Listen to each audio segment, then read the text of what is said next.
As aparências podem enganar no mundo do crime. Um casal conhecido por ajudar amigos e comunidade escondia uma pessoa dominadora que transformou abuso em assassinato em série e só foi parada por suas filhas. Essa é a história de Shelly Knotek e eu vou te contar tudo o que aconteceu com ela. Vamos lá.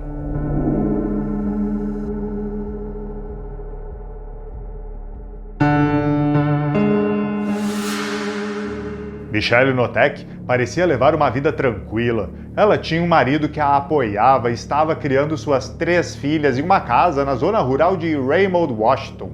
O casal era conhecido por seu altruísmo e convidava amigos e parentes em dificuldades para morar com eles.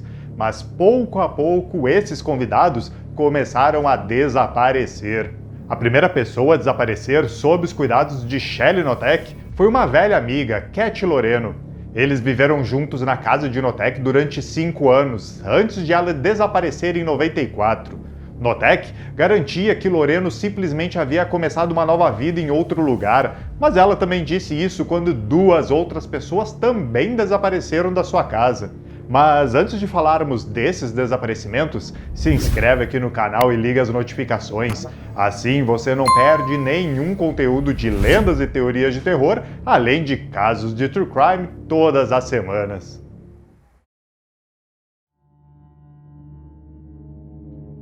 Michelle Shelly Knotek nasceu em 15 de abril de 64, sendo a mais velha de 3 irmãos. Eles viveram com a sua mãe alcoólatra e doente mental Sharon durante os seus primeiros anos.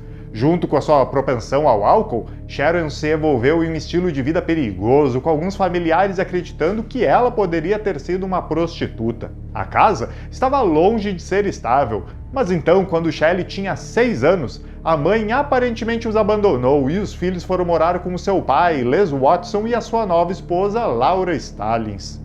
Watson era um empresário carismático e bem-sucedido que cuidou dos seus filhos. Mas Shelly não gostava mesmo era de Stallings e frequentemente dizia à madrasta o quanto a odiava. Quando Shelly tinha 13 anos, sua mãe morreu. Conforme Watson, Sharon morava com um homem e ambos viviam sem teto, bêbados, em uma área perigosa, e ela teria sido espancada até a morte. Em março de 69, Shelly, de 14 anos, mostrou do que realmente era capaz. Ela não voltou da escola um dia e, em pânico, Stallings e Watson ligaram para lá e foram informados de que Shelly estava em um centro de detenção juvenil. Seus piores temores, porém, não chegaram nem perto da realidade. Shelly Knotek não estava em apuros, ela tinha acusado o pai de estupro, mas um exame médico posteriormente confirmou que Shelly mentiu sobre esse caso. Mais tarde, Stallings descobriu uma cópia do livro True Confessions no quarto de Shelly, com escrito em negrito na capa: "Fui estuprada aos 15 anos pelo meu pai". Assim, Shelly foi levada a diversas sessões com um psicólogo, tanto sozinha quanto com a família, mas elas não tiveram grande sucesso. O pai e a madrasta não conseguiam mais lidar com ela e um dia Shelly foi morar com os pais de Stallings, mas infelizmente continuou tentando arruinar a vida das pessoas ao seu redor. Seus acessos de raiva continuaram e ela até acusou falsamente o seu avô de abuso. Seu padrão de manipulação e abuso continuou na idade adulta e na primavera de 82 conheceu um trabalhador da construção civil e veterano da marinha chamado David Knotek. 5 anos depois, em 87, eles se casaram. E já no ano seguinte, Shelly Knotek deu as boas-vindas à sua primeira vítima.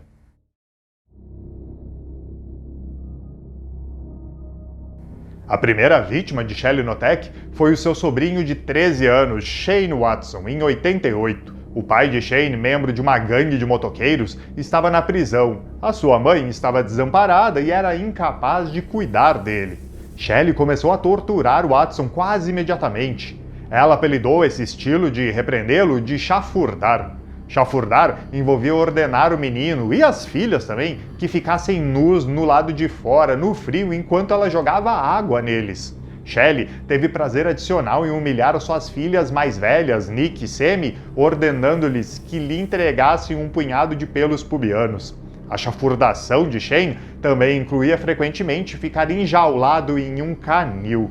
Uma vez, Shelley empurrou a cabeça de Nick por uma porta de vidro até. A única pessoa na casa que Shelley não torturou nessa época foi a sua filha Tori, a mais nova das três. Em dezembro de 88, poucos meses depois de Shane se mudar para casa, Shelley abriu as portas para uma outra pessoa necessitada, Cat Loreno, uma velha amiga que havia perdido o emprego a recém. Loreno rapidamente se tornou outra vítima de Shelley, mas sem ter para onde ir, ela concordou em realizar trabalhos forçados nua, ser alimentada com sedativos noturnos e dormir ao lado da caldeira do porão. Esses maus tratos permaneceram até que em 94 Shelley Notek passou para o homicídio. A essa altura, Loreno havia perdido mais de 45 quilos. Seu corpo estava coberto de hematomas, cortes e feridas. Depois de uma surra particularmente brutal, ela ficou inconsciente no porão. Shelley tinha ido embora, mas David ouviu ruídos nervosos vindos da lavanderia. Ele encontrou Cat engasgada com o próprio vômito e os olhos revirados. Ele a virou de lado e começou a tirar o vômito da boca dela com os próprios dedos, mas não adiantou. Após 5 minutos de RCP, Cat Loreno estava morta. Quando Michelle soube da morte de Loreno, ela convenceu David e os filhos de que ambos seriam encarcerados se contassem a pessoas de fora. Por ordem da sua esposa, David Notek queimou o cadáver de Loreno. Se alguém perguntasse, Shelley Notek simplesmente explicava que Loreno havia fugido com um amante. Shane, no entanto, reconheceu os verdadeiros horrores desse ambiente e é por isso que em fevereiro de 95 ele planejou fugir. Shane tirou fotos de Cat enquanto ela ainda estava viva, desnutrida e espancada, morando em um porão frio próximo ao aquecedor.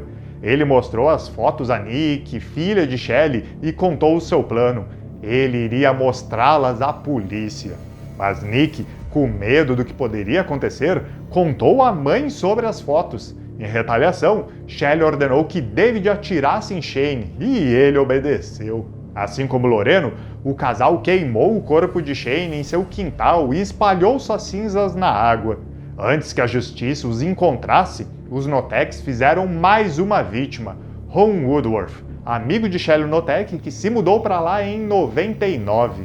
Woodworth tinha 57 anos e sofria com problemas com drogas, e assim Shelley o mantinha uma dieta constante de comprimidos e espancamentos para recompor a sua vida. Notek exigiu que Woodworth cortasse os laços com a sua família, obrigou-o a beber a própria urina e depois ordenou que ele pulasse do telhado. Ele não morreu na queda de 2 andares, mas o deixou gravemente ferido. Em agosto de 2003, Woodworth sucumbiu à tortura e acabou morrendo. Shelley escondeu seu cadáver no freezer, contando aos amigos que ele havia conseguido um emprego em Tacoma. David Notek acabou enterrando no quintal, mas foi o desaparecimento de Woodworth que levou Tori, na época com 14 anos, a perceber o que realmente estava acontecendo em sua casa. E um pouco antes da morte de Ron, em 2002, os Notek receberam James McClintock, um tripulante mercante aposentado de 81 anos que teria deixado a Notek a sua propriedade de $140 mil no seu testamento. Não citei muita informação sobre ele, mas McClintock morreu devido a um ferimento na cabeça que supostamente sofreu após cair na sua casa, e nem mesmo a polícia conseguiu vincular oficialmente Notek à sua morte. Depois de tudo isso, Nick e Sammy, as filhas mais velhas de Shelley, já haviam se mudado de casa, mas quando Tori lhes contou o que ela acreditava ter acontecido, elas a incentivaram a reunir os pertences de Woodworth para que pudessem apresentar o seu caso às autoridades, e foi exatamente isso que elas fizeram. A polícia investigou a propriedade Notek em 2003 e encontrou o corpo enterrado de Woodworth. David e Shelley Notek foram presos em 8 de agosto daquele ano. Enquanto Tori Notek foi colocada sob custódia da sua irmã Sammy, David Notek confessou ter atirado em Watson e enterrado Woodworth 5 meses depois. Ele foi acusado de assassinato em 2º grau por atirar em Watson, e ele ficou preso durante 13 anos. Já Michelle Notek foi acusada de homicídio em 2º grau e homicídio culposo pelas mortes de Loreno e Woodworth. Assim, ela foi condenada a 22 anos de prisão. Não demorou muito para que a sua família começasse a temer o que poderia acontecer após a sua eventual libertação.